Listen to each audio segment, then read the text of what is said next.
Good afternoon and welcome back to the latest edition of the InvestTalk market analysis for the week ending August 12th, 2022. Appreciate you all tuning in, hitting that notification bell, as well as subscribing. And this week I'm going to entitle the video, Falling Inflation Brings Relief Rally, or shall I say continued relief rally.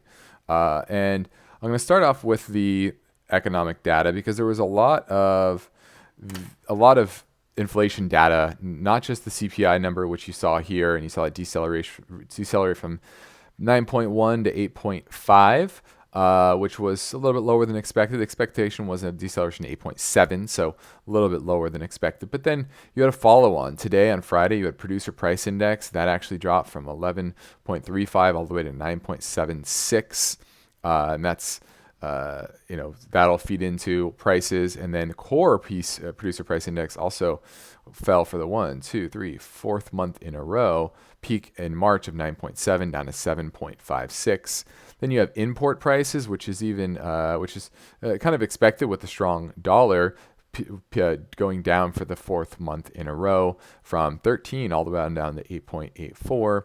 And then U.S. export prices. So the thing is the most surprising because remember, export prices, the strong dollar makes our exports more expensive. So typically the demand for that kind of falls and those prices tend to increase or tends to fall. And so, this fed into that, right? So down to 13% from 18%. So that was a big drop. And then consumer sentiment, that actually improved slightly month over month from 5.1 to 51 to 55.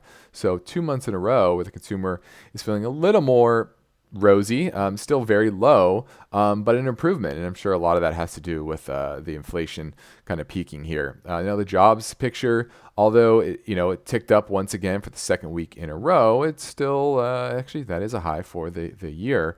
But it's still, in the grand scheme of things, let's zoom out. Actually, I don't like that one because it brings that spike in here. But you can see it's still relatively low. Even if you go back to the financial crisis, let's go all the way. Let's go max. I hate these charts sometimes. There you go. This peaked at about 620,000. We're at 262. So the financial crisis was far worse than we're having today. So a labor market that is certainly weakening, but overall it is not too bad. And that means consumers still have a decent amount of money coming in every single week to go spend. Now, let's touch on the charts here. And we had a follow through. This was the CPI print, this big move higher on the NYSE above the 100-day moving average. We closed above it on Wednesday, confirmed yesterday, and another follow through today on more dovish inflation figures.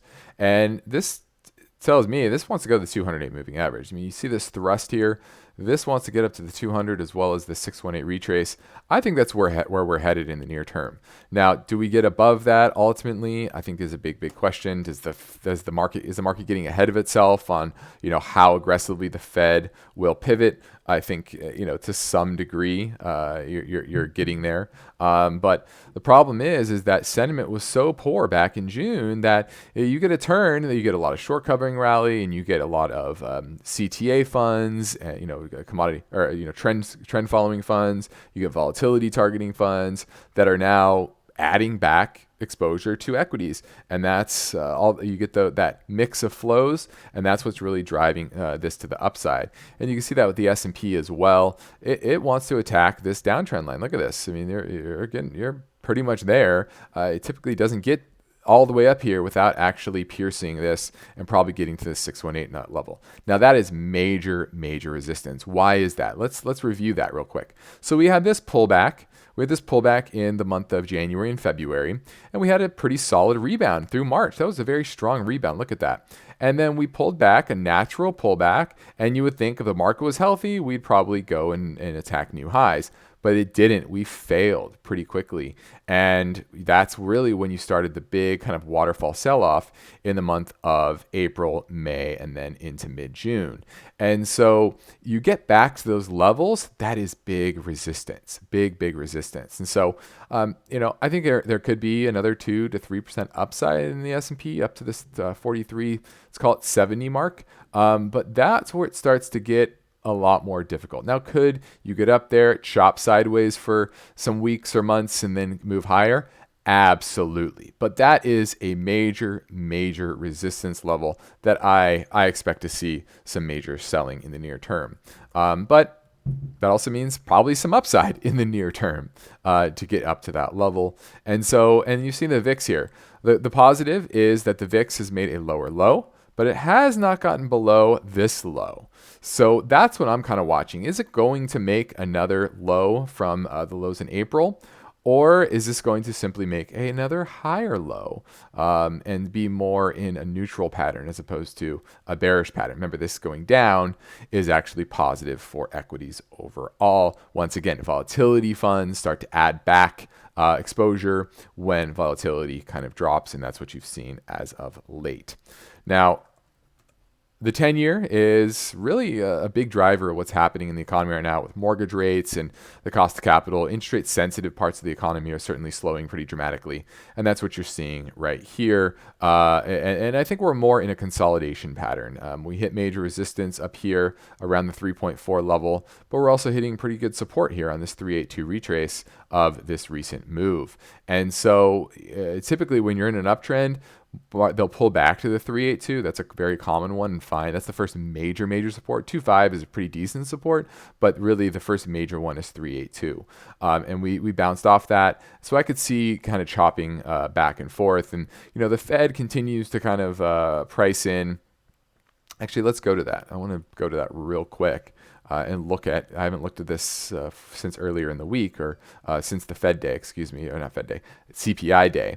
And so for the September meeting, so let's look at 1 week ago, we had a 68% chance of a 75 basis point increase. Now that's at 42. And the 50 is that 57%, up slightly from yesterday and up dramatically from 32% last week. So, and I think I saw something, Mary Daly, one of the Fed presidents, said, hey, 50 basis points is probably appropriate. So it wouldn't be shocked for me to see that 50 basis points. I think that's kind of where we're at. And remember, we still have another CPI print next month and a jobs number between now and the next Fed meeting. Next Fed meeting is not until September 21st.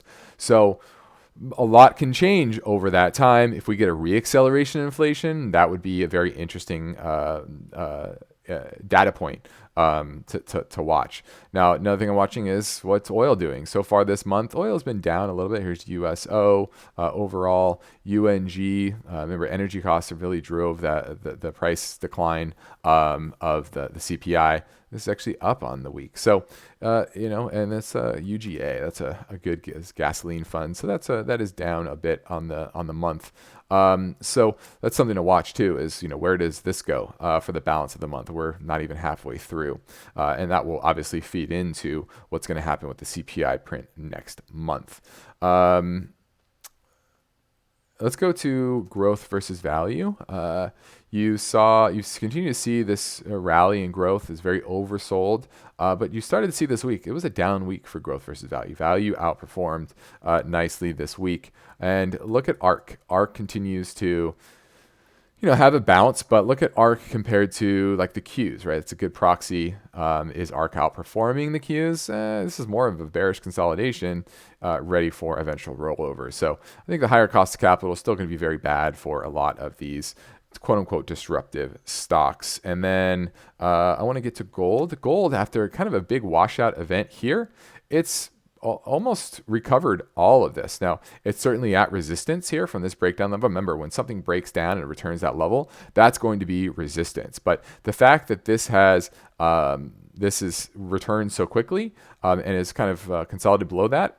If this gets back above this level, you could see this easily have a moonshot back to new highs, especially if the 10-year continues to kind of moderate. We still see inflation kind of coming down, et cetera. And a lot of this has to do with how far away this is to the 200 moving average. If we get more of a consolidation period and we go touch the 200 moving average, I think gold is going to really take off. So something I'm watching for next week. And the dollar continues to have a tough time here. It's not really plowing to new highs. Look at the MACD. It's kind of rolled over, threatening to break the zero line. So near term, the dollar is relatively neutral. And this is all on kind of further expectation of a Fed pivot. And here's the FXY.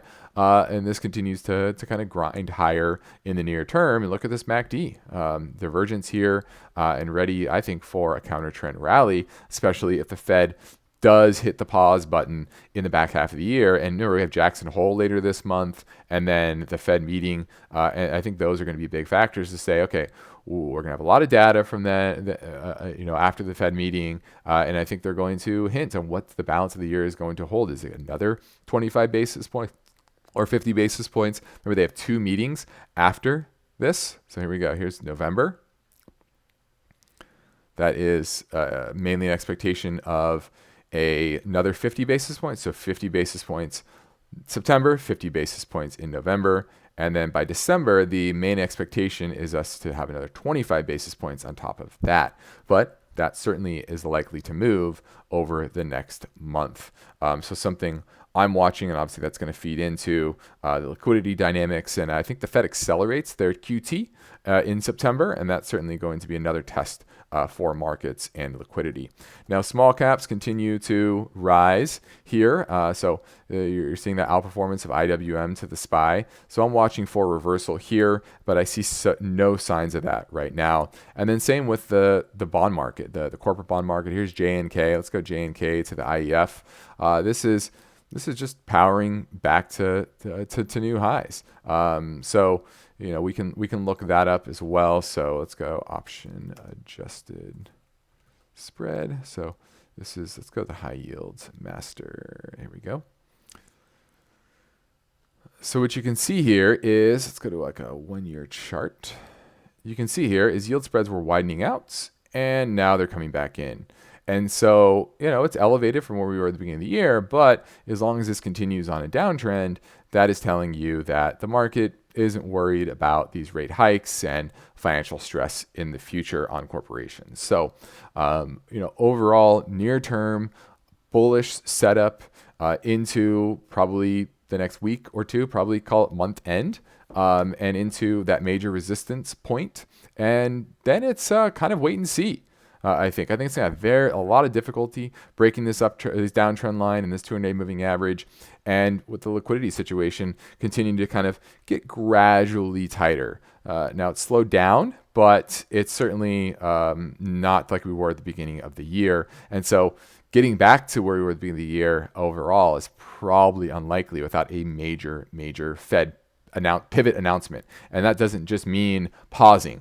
That means, hey, we're going to lower interest rates, or we're going to stop QT. We're going to try to reverse the tightening liquidity condition. But I don't see that happening because of where inflation is. Inflation, although probably peaked, although coming down, is likely to remain relatively elevated. So, the Fed may slow, but they're still going to be on a hiking path. So this is a good time to start to think about taking advantage of this. This growth over value has outperformed. Growth has outperformed, except for this week. And that, I think, is a sign that, hey, this rally in growth assets is probably long in the tooth.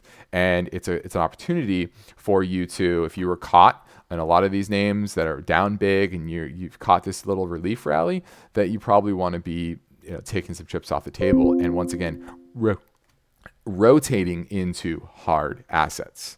So that's my take for this week. I appreciate you all tuning in. A reminder, the contents of this video are provided for educational purposes only. Should not be construed as a recommendation to buy or sell a security or to participate in an investment strategy. The views are my own and do not represent those of KP Financial or those associated.